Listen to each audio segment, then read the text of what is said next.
Welcome to the Nuances Podcast, where we expand our understanding of what it means to be part of the Asian diaspora. With every guest, we explore our often multi-hyphenated identities, our complicated relationships with our cultures, and how they affect everything from our career choices to our views on anti-racism, disability justice, religion, feminism, LGBTQ+ rights, and more. I'm your host, Lazu, a new American who grew up in the only place a dodo bird ever lived, Mauritius. Today, we have a fascinating conversation with Scott Okamoto, the author of Asian American Apostate, Losing Religion and Finding Myself at an Evangelical University. I found Scott on Instagram, and reading his book was like lifting the curtain behind the masses that resonate with the right-wing agenda.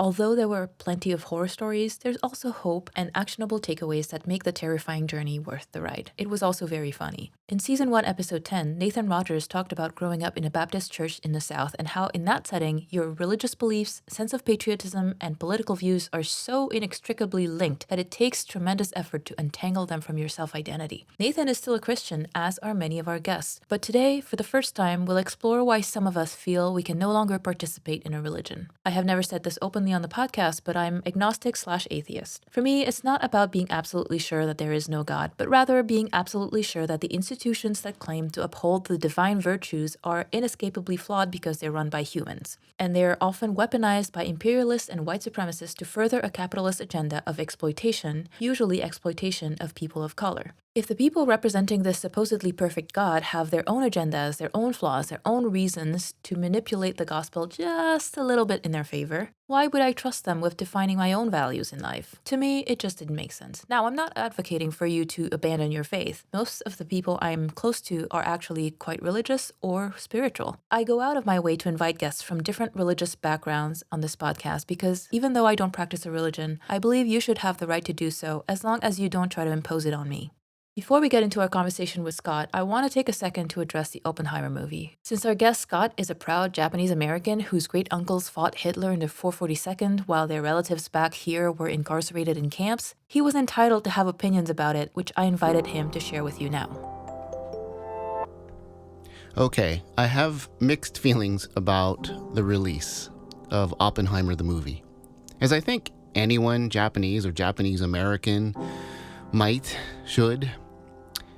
I've been to the Peace Park in Hiroshima, where one day my family and I spent a morning weeping as we walked through the park and the museum that documents one of the worst mass executions of innocent people in arguably the most horrific way: the nuclear bomb. The lucky ones that day were instantly vaporized near the center of the burst, and those on the edges had their eyes explode and their skin melt off. Still alive, they stumbled around trying to find relief for the burning, many of them throwing themselves into the city's river, where they were boiled alive by the water, which the bomb had heated to hundreds of degrees.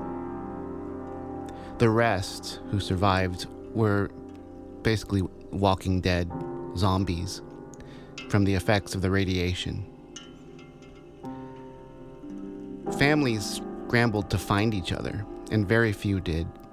People wrote on buildings and school walls, desperately asking if anyone had seen their loved ones. At the park, there's an artist display where he renders stories of some of the survivors, or at least people who survived the following days and months. In one of the drawings, there is a small child that appears to be crying as he leans face first into a wall. He's naked because the bomb has burned off all his clothes. The man telling the story says he went to console the boy and help him find his parents, only to discover the boy had died against that wall, crying and suffering.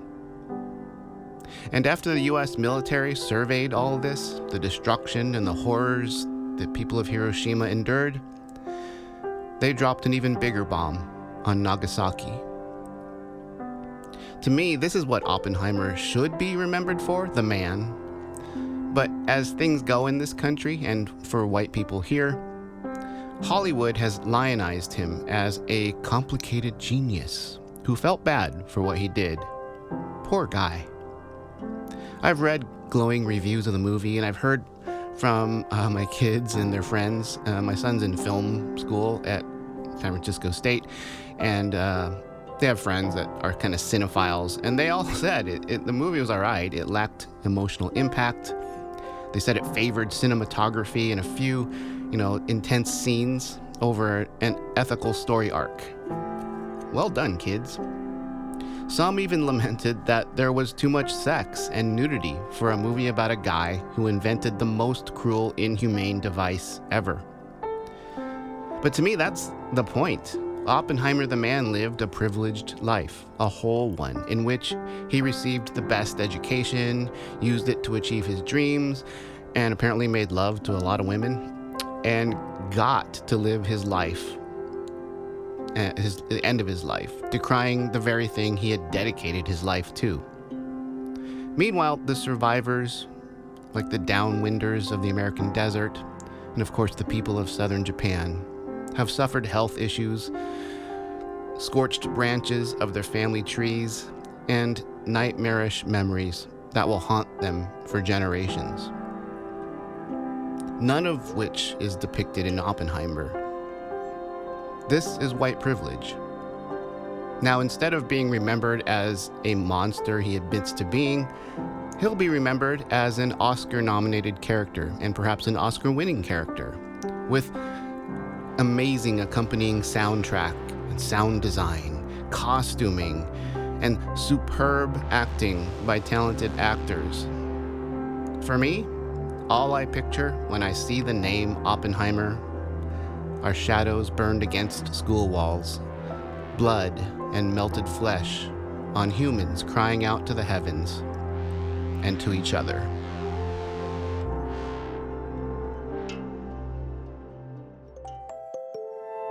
Here are a few terms that come up in our conversation. Religious deconstruction is a process in which people re-examine their faith and previously held beliefs, sometimes to the point of leaving the religion, but not always. Heart Mountain is a historic site sharing the stories of World War II Japanese American prisoners. Reparations mentioned by Scott refer to the $20,000 checks paid to each surviving individual who was detained in the camp. The checks started going out in the 1990s to some 82,000 Japanese Americans. For context, the Japanese camp residents lost some $400 million worth of property during their incarceration. It is worth pointing out that the reparations were approved by Ronald Reagan. Oh, how far the right wing has come. Our guest today is Scott Okamoto. He is a former English professor and ex-Evangelical writer, musician, and home chef. His newly released book is called Asian American Apostate, Losing Religion and Finding Myself at an Evangelical University. We'll have the link to it in the show notes. In the book, Scott tells his story of losing all faith while teaching at an evangelical university. Through this process, he dug deep into his roots as a fourth-generation Japanese American and found community, art, music, and a life worth living. Scott also has a podcast called Chapel Probation, where he interviews guests about their religious deconstruction journey. Scott, welcome to the show, and thank you so much for being here. Hey, thanks for having me. It's great to be here. So let's start from the beginning. You grew up in Arcadia. What was that like growing up as a Japanese American in Arcadia? It was fascinating. Arcadia today is like Taiwan West. The high school is like 75% Taiwanese, The mall has an Asian specific food court. When my family moved there in 1977, Arcadia was still behind what they call the red line. Realtors were instructed not to sell houses to specifically Black families, but it kind of extended to most minorities. I was living in Pasadena next door, but my parents somehow bought a house. I think the real estate agent didn't realize that Japanese American folks were on the list to not sell houses to. And apparently there was a neighborhood meeting. Some of the neighbors later confessed that they were approached. Is it okay if these people move here? And so I started in second grade as pretty much the only minority. I think there was one other Asian American girl. I can't remember which one of us got there first. Anyway, it was an all-white school district. It was an all-white neighborhood. I got ching-chonged a lot. But coming out of the incarceration camps of World War II, my parents were super patriotic, and they always instilled in me and my brother, you're just as good as everyone else. We're American. So I just was really bullheaded about it. I was just like, I'm just going to go in and I'm going to make friends and I'm going to do my thing and screw everybody else who doesn't like me. So I had a pretty thick skin. But yeah, it was fascinating. And then by fourth or fifth grade, the influx of Taiwanese immigrants started to trickle in. And suddenly I was confronted with, I thought I was succeeding at being white. That's how the child's mind works, right? And maybe some adults. I had friends, I was playing sports, I was in the band playing clarinet. And so I had carved out a life. And then when the immigrants started coming, I was resentful of them. I'm so embarrassed to admit this. But I was like, hey, y'all are messing up my good thing here, because now everyone's being racist toward Asians. And my friends are confused. Oh, wait, but wait, what are you? It was bizarre, but those were my formative years. And by the time I was in high school, I think the district was around 15% Asian. So do you feel that before the Taiwanese kids came into the school that you were seen as one of the other white kids, except you weren't white? Or was that when they realized that you were Asian? Yeah, he would be fascinating. I still have friends from elementary school, and to their credit, they would say things like, "We don't see you as Japanese, we see you as one of us." And I thought that was the highest compliment, and they meant it as a compliment. They're saying, "We don't see you as a foreigner." The double-edged sword of that is they're also ignoring the fact that I'm Japanese American, and Yeah. if they were willing to ignore it, then I was willing to ignore it so I could fit in. I think it was obvious that I was different. Literally yesterday, someone posted a second grade class picture. She was in my class and she posted this big 8x10 pictures with all the little squares of the faces. And she posted like, "Can you find me in it?" And I wrote, "It's pretty easy to find me." One little Asian face in the class. So yeah, I'm sure I stood out and I'm sure people didn't like me because I was Japanese American, but I made friends and to their credit, they accepted me. Yeah. So you mentioned your parents were born in the Japanese incarceration camps and they became super patriotic. Yeah. What did they love about this country? And was that just a way for them to cope, or did they truly feel like they loved everything about this country? Yeah. Especially my dad was a true believer. He was born just in the weeks before they got shipped out to Heart Mountain. So his mom had to deliver him by herself in the hospital while the rest of the family was at Heart Wow. Mountain. And then they reunited them and took him to Heart Mountain. So he doesn't remember everything. I think he was 2 by the time they got out, 2.5. But he took it to heart. I think his parents' generation, my grandparents' generation, were rightfully freaked out by the whole thing. Just because of who they were, they got stuck. They lost all their belongings. They lost whatever housing that they had. They had to start completely from scratch when they came back. So knowing that being Japanese got them incarcerated, whereas, Germans and Italians by and large did not, there was this push by some parts of the community to just be the best gosh darn Americans that they possibly could be, partly to integrate back into their communities, but also to maybe show the government, show the wider culture that, yeah, we're good Americans. You don't have to put us in camps again. So when my dad grows up in this environment and he's super patriotic, he gets drafted when he's 18 and he serves in the army. He goes to dental school and then re-ups during the Vietnam War. So he volunteered for a second stint in the Army. Wow. I was born at Fort Dix, New Jersey, big Army base back east. He would always tell me and my brother, "You're America. This is the greatest country ever." And he used to tell us things like, we came out of the camps and I became a dentist and you're going to college. That can only happen in America. And we grew up thinking, yeah, this can only happen in America. And then you get older and you realize, oh, no, this could happen in a few countries. Most developed countries have upward mobility. Well, the part about being born in the camps, Yeah, that part is unique to America.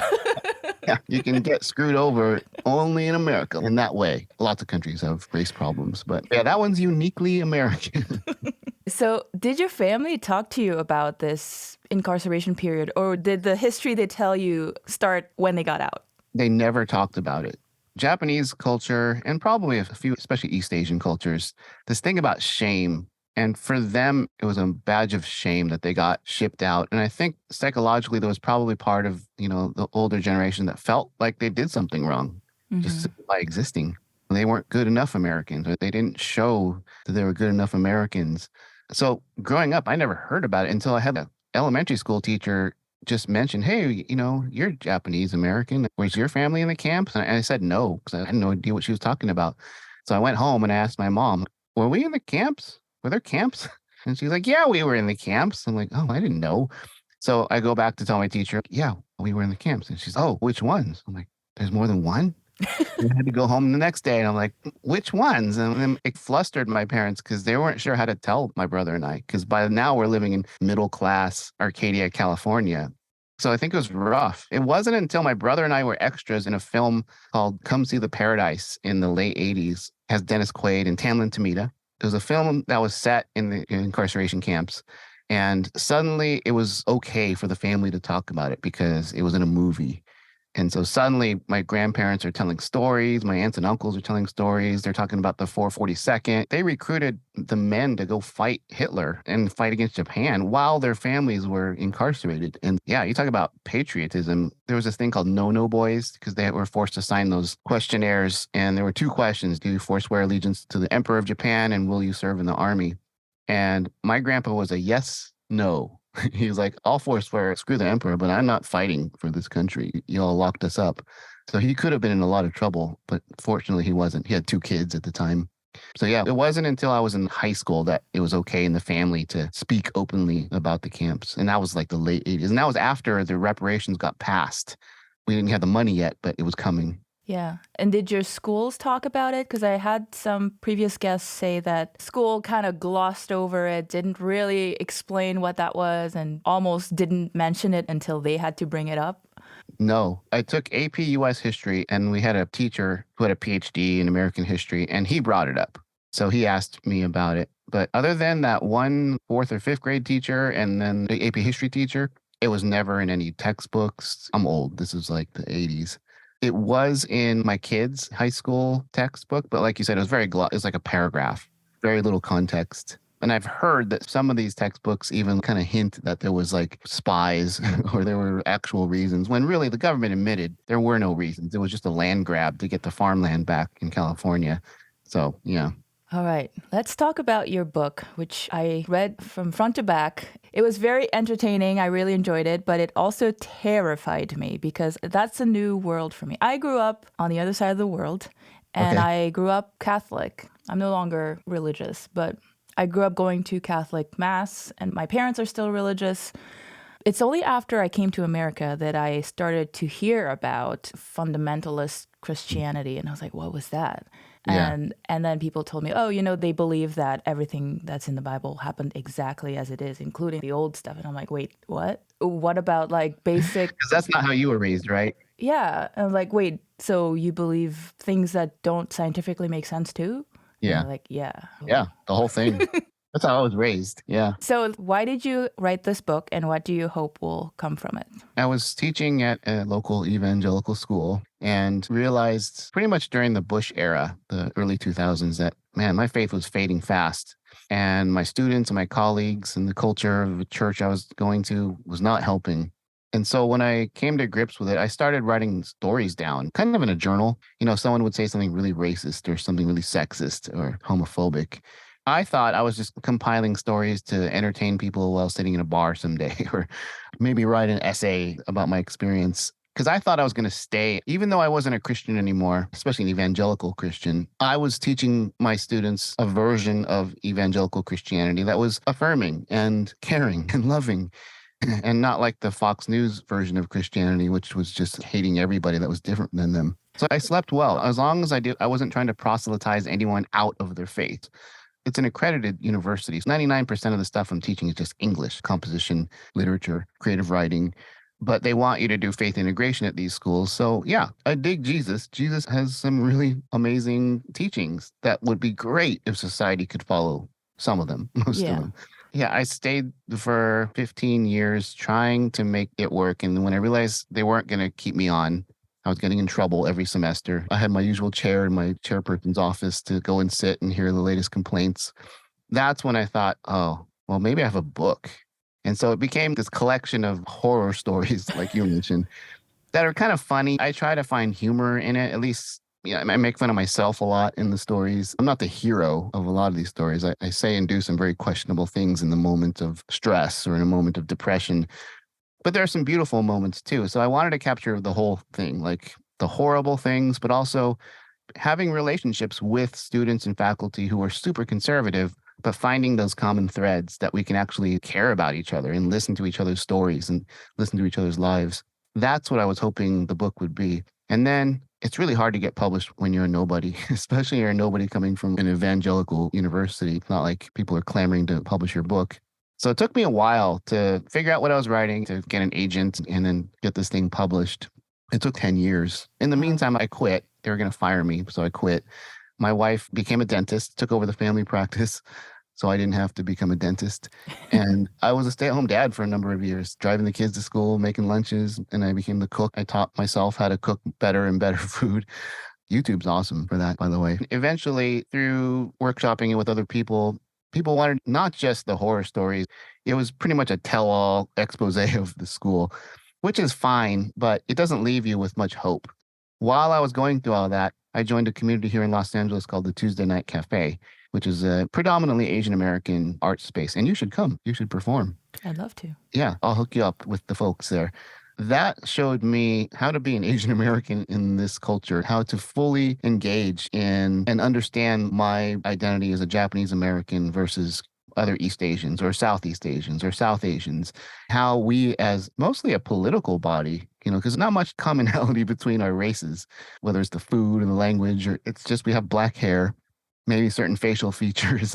I don't know. It's like they lump us all together, but there's power in that. And so learning how to be in community with artists and activists, musicians, actors, writers, poets, predominantly of Asian American Pacific Islander heritage was super powerful for me. And it gave me a view into a future that I could have. Because when you grow up in Christianity, especially evangelical Christianity, that's your whole life, your whole community, even your family. And while I was at this school, I was able to make a space for myself in this community. And those people to this day are my chosen family. So when I left, I didn't miss anything. I don't know if you've seen the ex-Evangelical stuff online and different social media. It's a lot of loneliness, a lot of anxiety because their whole lives are wrapped up and they realize one day, oh my gosh, I don't believe this anymore, but I have nothing outside of this. And so I was hoping the book would be an example of like, you can start to figure out who you are outside of this and find your people and find your values and find your communities. Yeah. You mentioned an anecdote in your book where you were at UC San Diego in '88 and your friends introduced you to a couple of gay men and you were surprised that they seemed perfectly normal. Yeah. And then that kind of started getting you to question, what else have I been assuming that was wrong? Yeah, so embarrassing. I guess, first of all, what do you think evangelicals expect LGBTQ community members to look like? Yeah. It's a little different today because now, you can be gay or even trans and be on a TV show, or it's not accepted 100%, but there's more visibility today than there was in the 80s. So in the 80s, I was taught in church that mostly from the James Dobson crowd. He's a big celebrity Christian writer, had a radio show. They told us that there was no trans discussion back then. So it was just gay people were these depraved, immoral people that were out to destroy the American family. Their sexual ways would, try to rape children. They said the worst stuff about these people. And when you're a kid, you believe it. I don't have any reason to question because I've never met a gay person. And I'm picturing these like drooling people with fangs maybe. And like a Disney bad guy. Yeah, like wild, evil eyes, glowing red. And I don't know, it's embarrassing. I was 18 and I met my first openly gay person who looked like a J. Crew model and was super nice. And it was just like, wait, this is a gay person? So you start questioning what else has the church taught you that is potentially wrong. Yeah. I would assume that's a very destabilizing train of thought. Was there a part of you that wanted to shut it out and just be like, I'm not going to think about it. I don't want to have to redefine my entire identity or my relationship with the world. Was there a part of you that wanted to do that? Probably, but my parents taught my brother and I to be intellectually curious, to interrogate things. Ironically, my parents are still Christian. They still go to the same church. But whenever they complain that we don't go to church anymore, we just say, it's your fault. You taught us to ask questions, Because my mom, she didn't finish college, but when she had kids, she started reading books about parenting from all different angles. Like Dr. Spock was big in the 70s about fostering your child's mind. She wasn't an immigrant, but she had that sort of immigrant thing. I'm going to make these kids be successful, college-bound people. And in her mind, that meant kids who were intellectually curious and seeking truth. So while there was probably part of me that was terrified of what I might find, because when you're young, you think you know everything. I went to college so confident in my faith, I was like, oh, I'm going to go to this big secular school and I'm going to share Jesus with everybody and it's going to be great. And then I met people who weren't even churchgoers who knew the Bible better than I did and who had better thoughts and arguments about it. So I got my butt handed to me pretty quickly. So yeah, I went all in. I was like, okay, well, what else is there? Because in my mind, there were versions of Christianity that still fit with these progressive ideals. So yeah, I thought it was fine. I will just adjust my faith to meet these social parameters that are being expanded in my head. Do you still think that? That's a good question. I'll say a very cautious yes, because I have friends who are still not evangelical, but Christian, who see the world the same way I do, who are completely affirming of all people, who believe in human thriving, who want everyone to be okay. And they also believe in Jesus and they read the Bible, but they read the Bible very differently than the fundamentalists. It's allegory, it's a guidebook, it's symbolism, Right. It's not actual history and science and all this stuff. So based on knowing these people, yeah, for me, it just doesn't work. I've read the Bible several times. To me, it's just a mess. It's a collection of books written over several hundred years. It doesn't add up. There's wonderful things in it and some really crappy things in it too. In my mind, you need mental gymnastics at an Olympic level to make it work for you. If I can barely hang on to this, how is the general population of the world supposed to make sense of this? Yeah. Maybe this is a good point to make the distinction between evangelical versus non-evangelical Christianity, because that was new to me too. So if you could explain. Sure. Yeah, you grew up Catholic, and Catholics came first. So it's always hilarious. People would say Catholics aren't Christian. They worship Mary and dead people. But when you look at history, they were around for 1,500 years before, a horny king started the Protestant church. Dude just wanted to get laid. So that doesn't bode well for Protestants. You started because of a horny king. And then what do you say? Is that 1,500 years of Catholics are all going to hell because they didn't have Protestantism yet? No, I didn't believe that even when I was evangelical. So evangelical as a movement, people trace it back to the 19th century. And then there was a movement with C.S. Lewis in the middle part of the 20th century. He's like the patron saint of evangelical writers. It has evolved even more into less theology, more about your individual. They say it's a relationship. It's not a religion. It's still a religion, but it's a relationship with religious parameters. But those parameters are not guided by any kind of historical theology. Catholic Church, you know exactly what they believe because they tell you. 68, the Vatican shifted some things. Every 100 years, the Catholic Church will make some slight adjustments to their theology. Whereas evangelicals, they just shift with the tide. It's like in the 70s, evangelicals were pro-abortion, thought it was great. They were happy. The evangelical big institutions were thrilled that Roe versus Wade passed. And then when schools started getting desegregated and they were losing the race thing, they had to find another boogeyman. And so they just shift with whatever the whims of the day is. And so there's very little theological underpinnings to what they believe. And if you've been following it even for the last 10 years, now Trump's evangelical. If Trump showed up in the 80s, he would have been kicked out immediately from the evangelicals. What a horrible human being. No. And now he's the standard. He is the face of evangelical Christianity now. I'm curious because I've only ever gone to Catholic Mass and then I went to one Anglican Mass. But what's an evangelical Mass like? Like, don't they actually read the Bible? Because it sounded from your book that they don't actually read the Bible.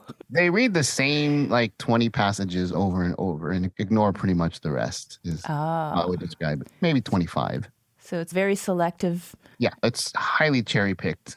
And that's why I would get in trouble because students would come at me. And I was never, again, preaching at them to believe something, but they would throw a Bible verse out to say slavery was okay because look, this is what the Bible says.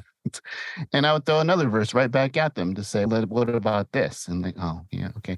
You can always find a competing verse, that contradicts a single verse, including the famous verse, John 3:16, God so loved the world, he gave them. It's only in the book of John that Jesus is even considered divine. The first three gospels make no mention of Jesus being divine because they didn't believe he was for the first 70 years after he died. These are all discussions that evangelicals don't want to have, and they tend to avoid them. After you started questioning, you realized to be inclusive of all people, you have to have a sense of identity and a sense of community. Do you think that the evangelicals who cannot be inclusive lack community or a sense of identity? I don't think they lack it. I just think it's very limited. Their identity and their community is a very insular little bubble of only them. There's this verse, you're supposed to be in the world, but not of it. And I remember wrestling with that as a kid. You're supposed to be in the world so you can have an influence for Jesus, but you're not to be directly associated with it. You're threading a pretty fine needle there to try and make that work. You're not supposed to be in it because of its temptations and its influences on your thinking, but you got to be in it to. So I grew up terrified of everything, of sex. There's an embarrassing chapter toward the end of the book. I was terrified that if I was going to have sex before I got married, I was going to go to hell. Originally, I was terrified of gay people. I was terrified of these supposed liberals who were ruining the world. It's taught to you in a very childlike way, this very black and white world that you live in. There are certain things that are redeemed and positive for your Christian faith. Everything else is out to get you and tear you away from your faith. So yeah, these communities, they really band together. And there are people whose only friends and family they associate with are in these little bubbles. So that's their identity, though. Yeah. I would never say that they don't have identity or community, but it's just super concentrated in these little clutches. Yeah. Do you think that finding that community at Tuesday Night Cafe was a prerequisite for you to be able to let go of that identity? Maybe not a prerequisite, but it was definitely instrumental to have that image of people who didn't have to compromise their identities to please a white gaze. I realized that's the life I had lived. I wasn't necessarily ashamed to be Japanese American, but I definitely downplayed it to make white people or even non-Asian people around me comfortable. A lot of us grew up, if someone's going to tell an Asian joke, it'd be me. I'll beat you to the punch. I'll joke about we're bad drivers. We take pictures. We good at math and whatever, even though I sucked at math. I did everything I could to make everyone around me feel safe, that I wasn't going to be militant. It wasn't going to be a problem that I was Japanese American. I'm with y'all. And so I'd done this dance for most of my life. And then I find this community that is just, we're Asian American, whatever that means. We're going to explore it. We're going to write poems about it. We're going to sing songs about it, protest when things aren't right. We're going to build bridges of communities with our Black neighbors, our Muslim neighbors, and Hispanic neighbors. And we're going to build coalitions to make life better for all of us on our own terms. And that was so powerful to be able to see that. And then I felt ashamed. Oh man, I spent my first 20 plus, almost 30 years of life doing this dance for a white audience or for a white community. So prerequisite, maybe not, but everyone needs to find their thing, whether it's race or gender, sexuality, and they're all tied together. But to find your own true self that you don't have to compromise to make other people around you feel comfortable. Yeah. Somewhere in the early part of the book, you mentioned as a professor, you felt you had a lot more to overcome, a lot more effort to do, to be trusted, to connect with people. Yeah. And then you also mentioned working to overcome those racist assumptions about you by any means necessary, catering to white supremacy and diminishing your own voice. Can you expand on that a little bit? Yeah. As a professor, I knew I'd been a college student, I'd been in grad school, and I knew we as Asian Americans can fall off the radar of a lot of people. We're easy to ignore because they don't know much about us, and so they don't think about us. So when you find those wonderful people who see you and engage with you as who you are, that's a beautiful thing. You got to hang on to that. But by and large, especially white people and even just other non-Asians may or may not see you for who you are. And I came into the job knowing this. I taught at community college. I never had to do this at community college because it was mostly BIPOC students. I loved teaching at community college. We had the best time. But coming to this evangelical school in Southern California, it was 88% white when I started there.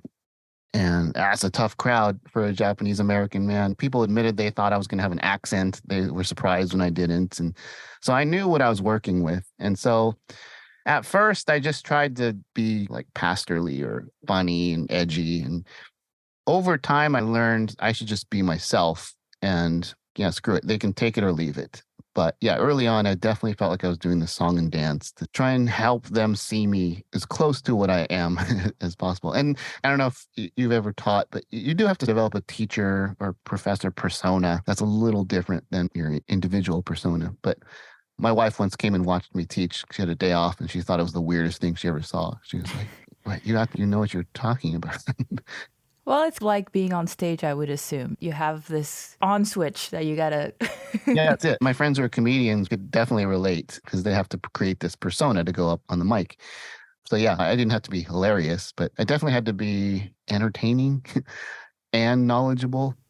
My white colleagues could just go and literally just read from a book and no one would complain. But if I was boring, I was going to hear it. and I was going to get bad student evaluations. And so, yeah, like that young kid that was just trying to fit into white school, I knew I had to put extra effort into it. I couldn't just phone it in and be smart. I had to have something else that would ingratiate me to the students. Yeah. I want to talk a little bit about the concept of prosperity gospel Ooh, yeah. and how it leads to a lack of empathy. And then at the end of the day, are there healthier alternatives to what prayer should be? Yeah, oof, that's a huge I know theological. it's a big one. But it's good because we can talk about this. So the prosperity gospel is this notion that if I'm right with God, Jesus, the Holy Spirit, and I pray correctly and I live correctly, God will bless me with riches. AP in their bookstore, up until just a few years ago, sold a license plate holder that had this Jeremiah prosperity gospel verse, for I know what riches are in store for you, or something like that, with the implication that you go to the school, you're a good Christian, you're going to be rich, because that's the goal, which is funny because Jesus never said anything positive about money. He said pretty negative things about money. Yeah, because I'm pretty sure when I heard these passages as a kid, I understood it as a metaphor for spiritual riches, Right. not like actual money. Yeah. No, the evangelicals, money is like a fruit of the spirit. Money is evidence that they'll cite King David and they'll cite, I don't know, other rulers who God blessed with wives. They don't like to bring that up. Biblical marriage means lots of wives. So, yeah, on a smaller individual level, it means if I pray, I want a new car, and I pray to God and I have my life right, then God should give you that car. That's the promise that these prosperity gospel preachers give you. Or if you give this money to this preacher, God will reward you tenfold, which is not biblical at all. That's what they tell people to give money. And even not just money, if I need to get this job. So let's pray that I get this job. As if God doesn't have a lot of other things to worry about to get you this job. Yeah, I always wondered about that. Is that really the most important thing God should attend to right now? I can think of so many other things. But also, I feel like that same type of thinking also leads people to say things like, if you got cancer or something bad, it's like, oh, you must have deserved it. You sinned. Or they might not say it, but sometimes But it's implied. you can tell that that's what they're thinking. And Yeah. it's just a total lack of empathy, and it dehumanizes the people that are not as well off and not as prosperous because they didn't pray enough. Yeah. Or they sinned too much. And it becomes a race issue too, because when you look at the global landscape, some of the poorest countries in Southeast Asia and Africa, a lot of these communities are Christian. They're suffering under war and oppression and all these things, famine. Are we really saying that God is punishing them because they're not being faithful enough? Yeah, that's kind of the implication. That's the only logical conclusion of the prosperity gospel is they didn't pray right. They don't drive Bentleys because they don't have it right with God.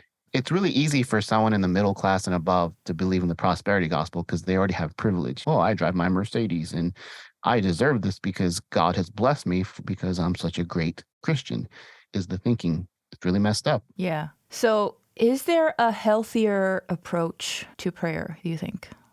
Yeah, as someone who doesn't believe anymore, any kind of meditation, the medical community will say is good. It lowers your blood pressure. It helps you focus on things outside of yourself and see the big picture. I'm all for that. I don't believe in praying to the big old white guy in the sky anymore, but things like yoga and meditation and just being conscious of people and things happening around you, I think is great. And as for prayer, man, that was something I wrestled with my whole Christian life. Like, what is even the point? Because there's this question, if God is all knowing and omnipotent, then everything's already set in motion, Yeah, he should know what you want. yeah, God already knows. So why are we asking him? It seems pointless. God knows you're going to get that pony or not, or you're going to get that job. It's like it's already set because God is all these things. It seems like an exercise in futility to just spend all this time on your knees by your bed praying and fervently.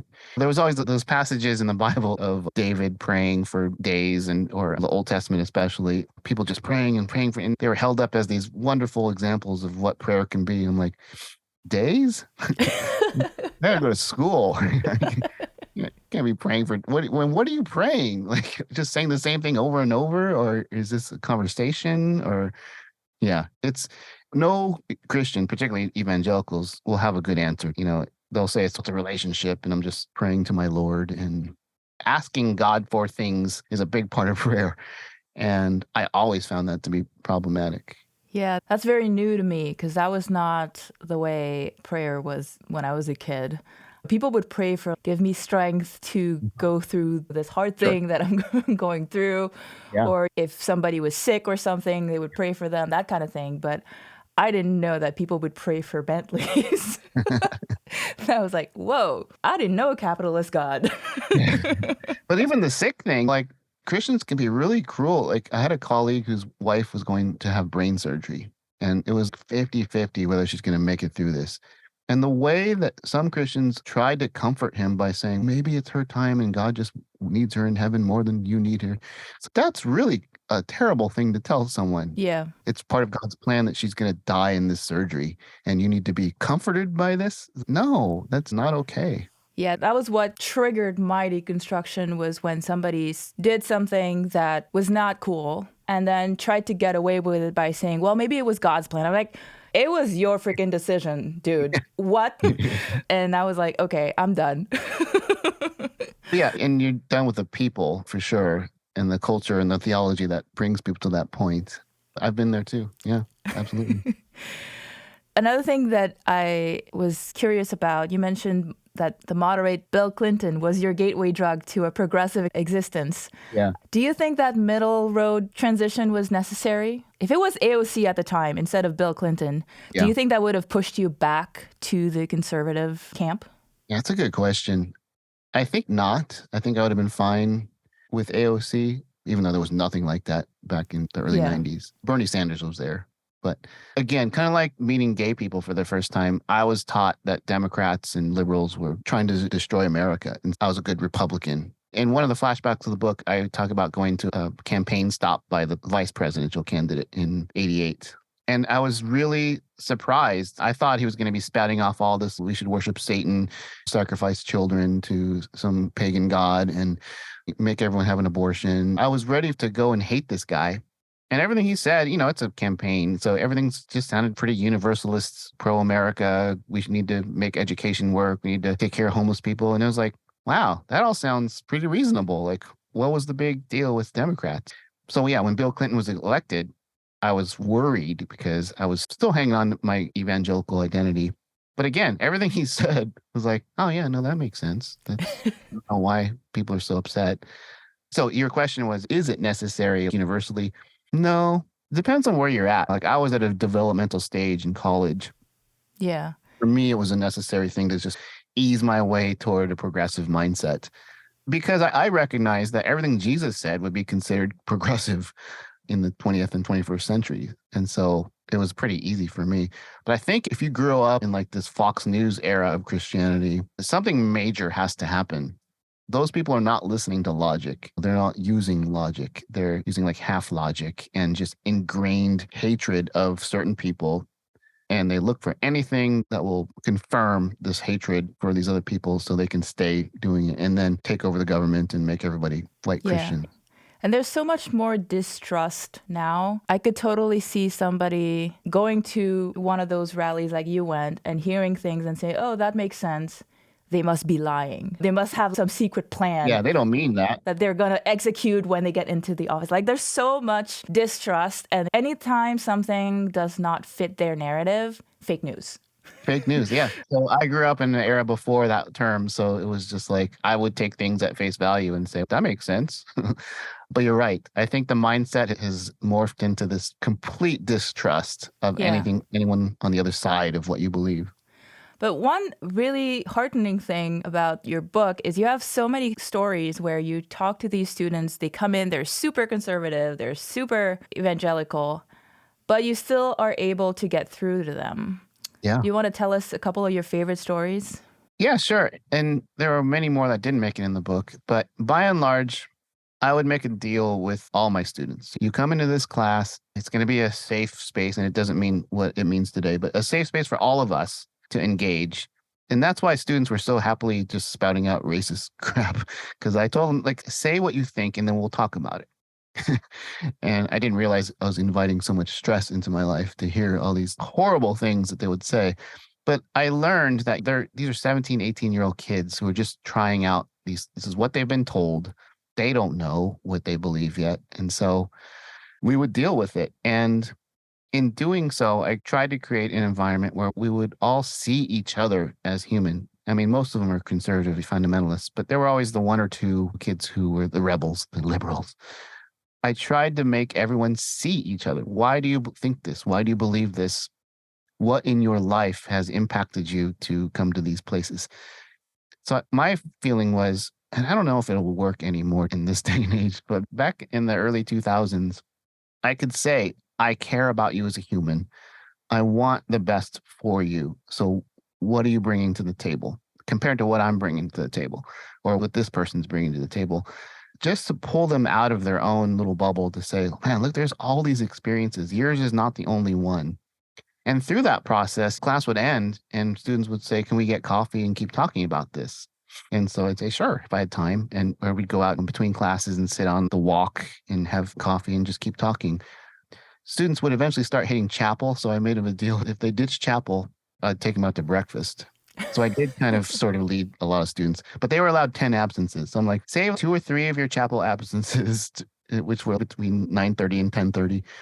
And I'll take you to Jack in the Box across the street. We'll get a breakfast jack and some orange juice and we'll keep talking. And those were really special times because it felt like we were getting away with ditching chapel. I didn't have to go, but they had to go.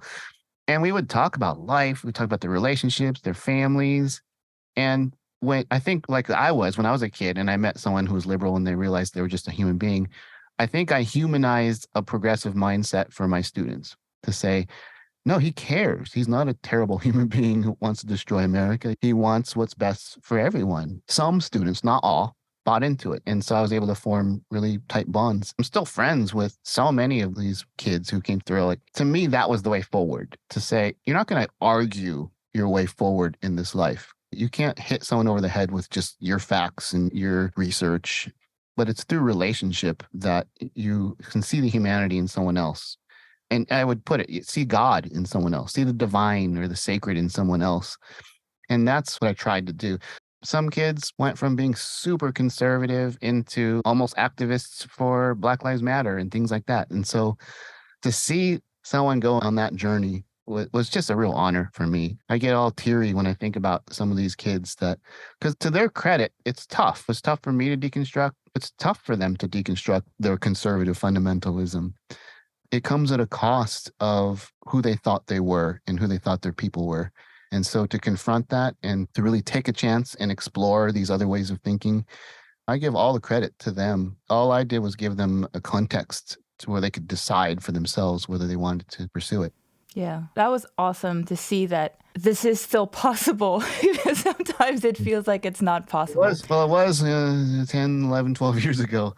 Like I said, I left before the Trump era. I've heard that it's gotten tougher, but we're still humans. And yeah, I still believe it's possible. I really do. I still believe the way forward is relationship. The way forward is seeing, it's really easy for us on the left or the progressive mindset to look at MAGA Republicans and just write them off as lost causes. 30% of this country is going to vote for Trump no matter what.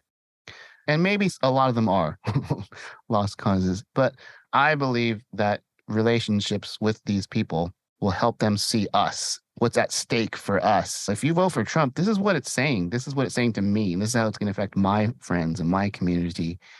As Asian, this Asian hate crap that happened after the COVID, that was tied directly to Trump's rhetoric and most of the GOP. That's on them.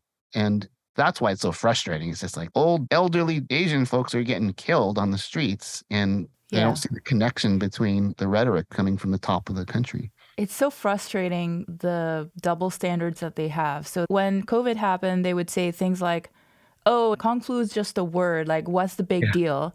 But then they passed the Don't Say Gay bill. So language does matter? There's so many double standards.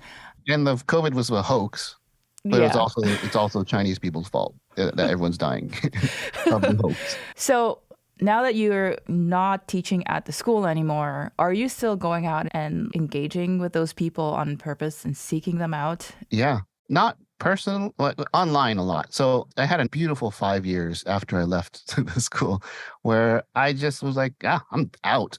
Now I had stopped going to church. Now I don't even teach at the school. by. I was living my best life. I had barely thought about this. And it wasn't until the hashtag ex-Evangelical hit Twitter, like 2018 or so, that, oh, there's a whole movement of people now leaving the faith. There's all these issues of decolonizing and deconstructing. And man, I have so much to say and I have so much to contribute because of my experiences. This is what was tempting. It was tempting to just ignore it all and just keep living my best life with my community. And we're still fighting against fundamentalism and fascism things. But, now I'm part of like several communities online on Twitter and Facebook and Instagram. And we try to be a resource for people coming out of faith to say that there's community, there's life, there's abundance, there's joy, there's music. So yeah, I'm not necessarily going toe to toe fighting with the evangelicals directly, but definitely they're pitching in to be a resource. I started a podcast last year called Chapel Probation, which is specifically about people who went to these schools.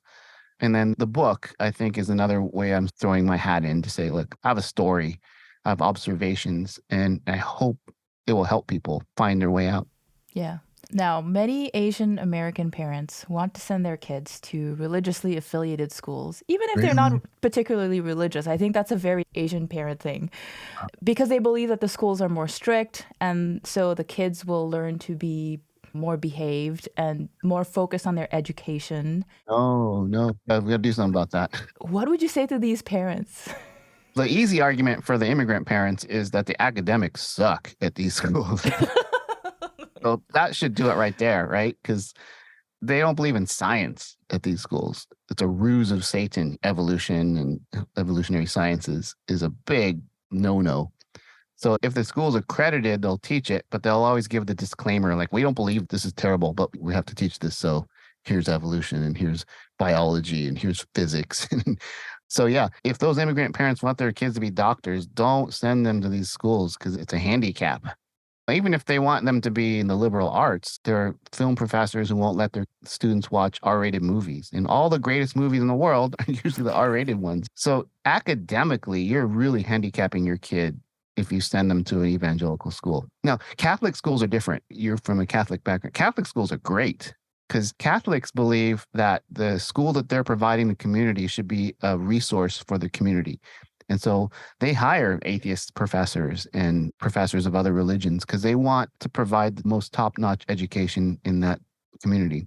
So Catholic school is fine. You may have to go to a chapel or do a mass here and there, but by and large, the education is going to be fine. Whereas evangelical schools are awful. There's some great professors who have real degrees, but there's a lot of just would-be Sunday school teachers teaching history or science or economics or English.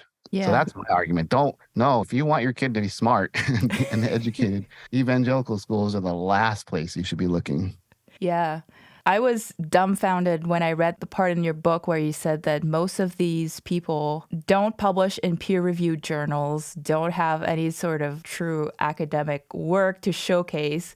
And it's like, that is scary. How many people hold these degrees that don't mean anything? A lot of them will have a degree from like USC or a big school and have a PhD. A lot of them will have them from Bible colleges. But by and large, the culture is not really there to be peer-reviewed. Would be hard to be peer-reviewed if you don't believe in science. Yeah, there's no science publishing, period, whatsoever. But in biblical studies, there's some people that publish in the prestigious Catholic journals or the Baptist journals. So there's a pretty rigorous, like in the areas of religion. And a couple of my colleagues in English published, and a couple I didn't. Yeah, so there's a smattering, but it's definitely not part of the culture. It's not part of like when you go to a state school where everyone is clamoring to publish in these peer-reviewed journals. So that's what academics do. That is definitely not a value of evangelical schools. Yeah. So one thing I would like to do with the new season of the podcast is I think progressives have let the conservatives write the narrative for way too long. Ooh. And I would like progressives to reclaim patriotism and to rewrite the narrative of what it means to be American. So what does being American mean to you, or what would you like it to mean? Yeah, that's a great question.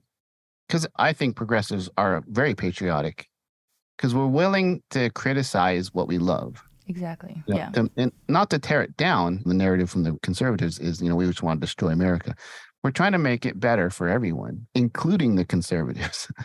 Whereas the conservatives are really trying to write us out of America, basically. Get rid of the immigrants, get rid of the LGBTQIA folks, get rid of trans, get rid of everything that they don't like. They want to get us out. Whereas the progressive really stands for all the foundational principles of America, of this place where give us your poor, right? Give us your oppressed, the Statue of Liberty, welcoming people in and seeing diversity as a strength that provides so many different perspectives and different experiences and backgrounds to make this place richer. The sad thing, though, is, like you said, the conservatives have co-opted that language to make it scary. If it's not going to be white and conservative, it's terrifying to them. And we do need to sort of reclaim the narrative. And it goes back to the foundation of this country. It's a group of misfits from all over the world to come together to make something great. So yeah, as to how to do that, I don't know.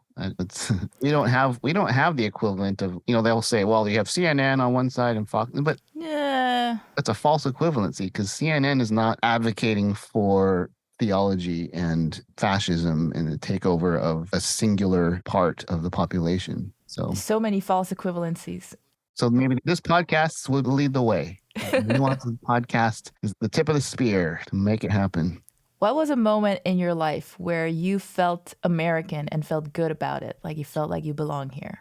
Oof. There's a lot of them, actually. Give us a few. Yeah, because to be clear, I am proud to be in this country and proud.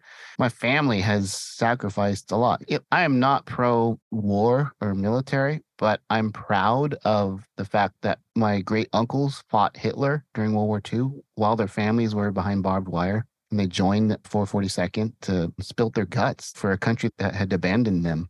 It's a terrible narrative. It's a really crappy thing to have to do. But they did it, and I honor that sacrifice. I'm weirdly proud that my dad signed up for a second term in the Army to serve his country. I don't want to do it. I was really glad they got rid of the draft before I came of age. But I can walk into any room and out-American someone because I'm a fourth-generation American. My family has built a life here and contributed to this country. And the way I see that is I have this privilege of education, of family that came out of camps and built up from nothing. That's privilege for me. And so I feel responsible to use that privilege as an American to help everyone else, people who've come since then. And so my pride is expressed in the art I do, the things I write, music I play. Now, it is hard. I go to certain parts of the country and people ask if I speak English, but I'm always proud to say, yeah, I teach English. How can I help you? Awesome. To end the interview, we like to have rapid fire questions, and these are just short questions, one word or one phrase answers. You don't have to explain, but you can if you want to. Okay. All right. Yeah. What's an Asian food that you should like but don't? Oh, yeah. That's a tough one because there's so many Asian foods. Stinky tofu. I've never been able to. I've tried it. The 626 night market. You can smell it throughout pretty much half of the area. I know people who love it. Yeah. I didn't hate it, but it's definitely not something that was like, that you would crave. I'm craving some stinky tofu. Maybe someday. Maybe it's an acquired taste, but yeah. What's an Asian food that you'll never get tired of? Oh, sushi. Actually, I'll say most Asian food. You name an Asian identity, and I'll probably have a craving for that food. Yeah. What's your favorite musical piece to play? Ooh. I played clarinet in orchestra. The overture to Candide was a huge part of my development as a classical musician, but pretty much most hard rock stuff on guitar. So anything by Rush or The Police or Van Halen, that makes me happy. Awesome. What woodworking project are you most proud of? I built a deck with my daughter during the pandemic. Ooh, cool. Like a 12 by 12 deck in our backyard.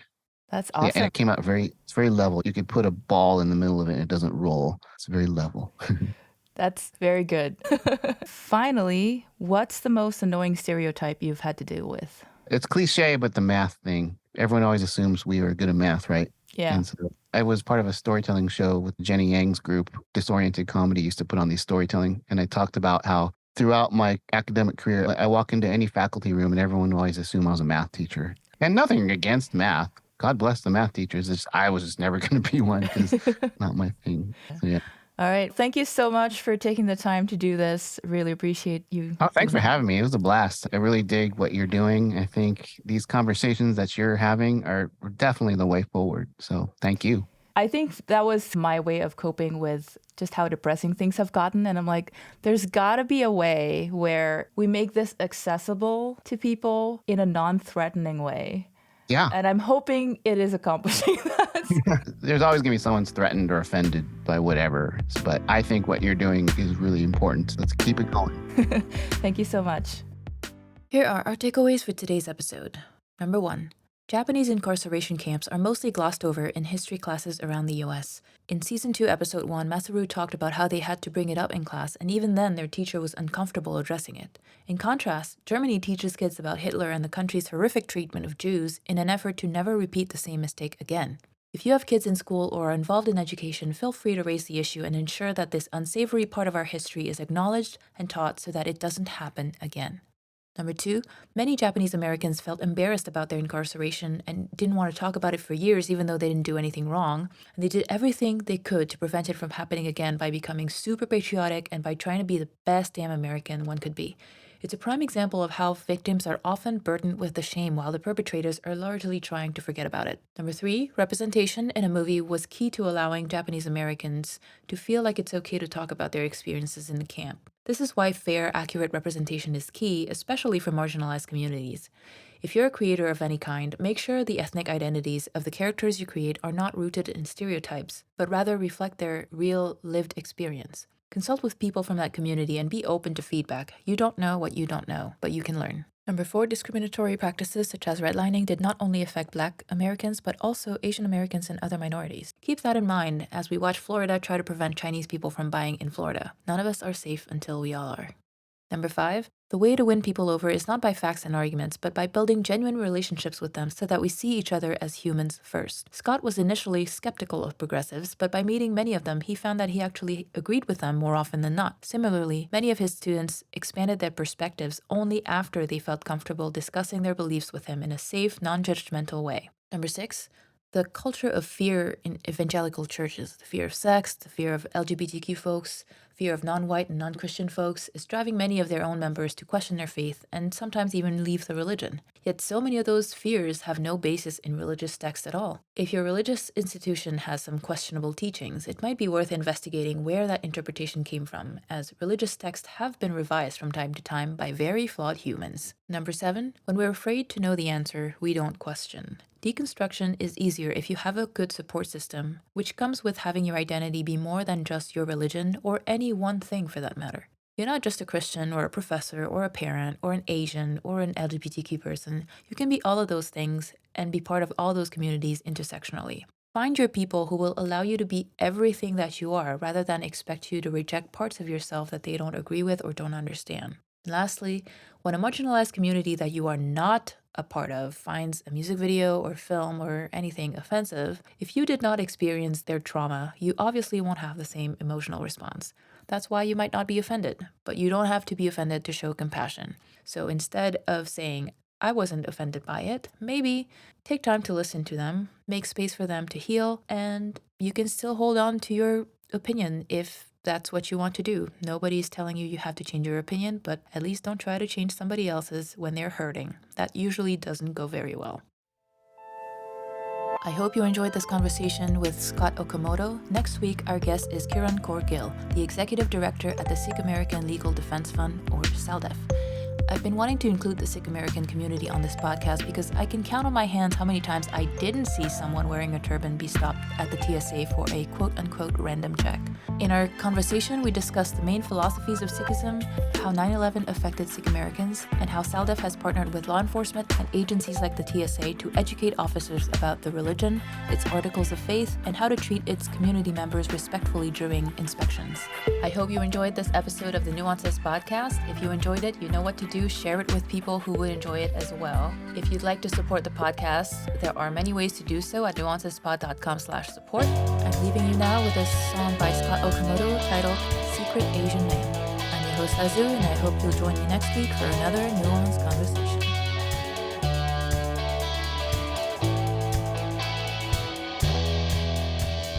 Write you poetry, remind you of Bruce Lee, love you like you've never been and make you fantasy. He's a man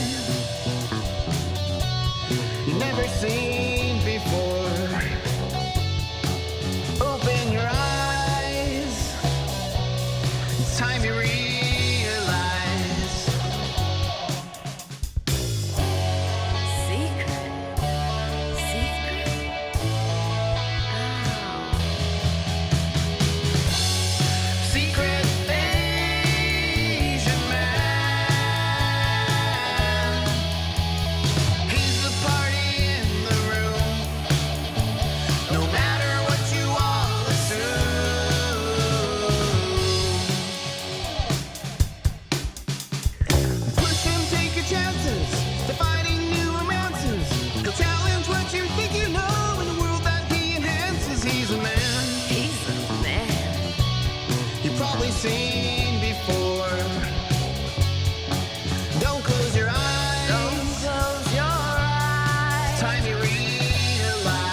see it coming when he pops you in the face. Anytime in country, he can put you in your place. What he doing? What he want?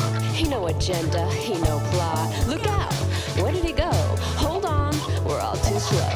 Dark eyes, dark hair, take me to your secret lair. Sometimes glasses, sometimes massive, sometimes sass and sometimes Do you see passive. him in the movies? Do you see him on TV? Do you see him when he passes by on a dope black lava tea? He's a man. He's a man. You know you've seen before. So close